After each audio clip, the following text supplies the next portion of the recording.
bonsoir, soyez la bienvenue au Journal Afrique. Merci à vous.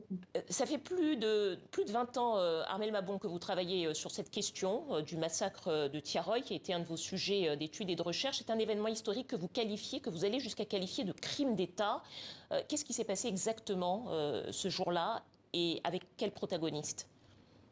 Alors c'est vrai que c'est un crime d'État parce que ce crime a été commis par l'armée française. C'est un massacre prémédité.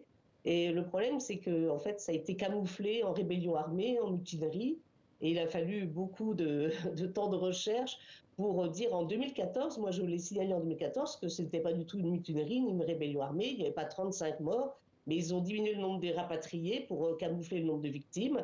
Et malheureusement, il faut attendre 80 années pour que l'État français commence tout juste à reconnaître le massacre.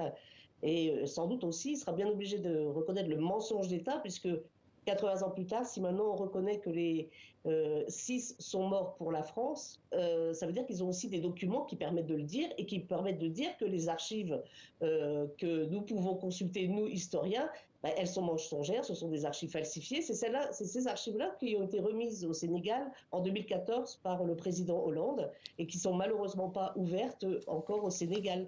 Ça pose problème. Concrètement, alors la France reconnaît 35 morts au cours de cet épisode. Quelles sont les estimations des historiens en un chiffre, Ben, en un ou deux chiffres? c'est-à-dire que tous les historiens ne sont pas d'accord. Il y en a qui maintiennent le chiffre de 35 morts, mais il y a aussi suspicion de fraude scientifique parmi les historiens. Voilà. Mais en fait, ce qui est sûr, c'est qu'ils ont fait croire, les autorités à l'époque ont fait croire que 400 hommes avaient refusé de monter à l'escale de Casablanca, alors que c'est faux. Donc je pense que ces 400 hommes, ça peut correspondre à ceux qui ont été massacrés et qui ont été considérés comme des non-rentrés, c'est-à-dire disparus pendant le conflit mondial, comme Mbab Sangor, donc le père de Biram Sangor, qui a été considéré d'abord comme non-rentré, puis déserteur.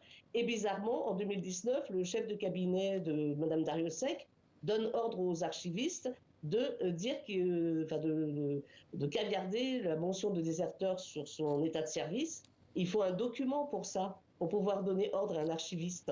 Ah, Donc moi, je savais depuis des années que je réclame les archives avec la liste des rapatriés, la liste des victimes, tous les calculs des soldes, parce qu'ils ont été spoliés de leurs soldes, de leurs primes de démonisation, sans doute du Ar- pécule. Voilà. Armel Mabon, les 6 tirailleurs reconnus morts pour la France à titre posthume, concrètement, qu'est-ce que ça veut, qu'est-ce que ça implique?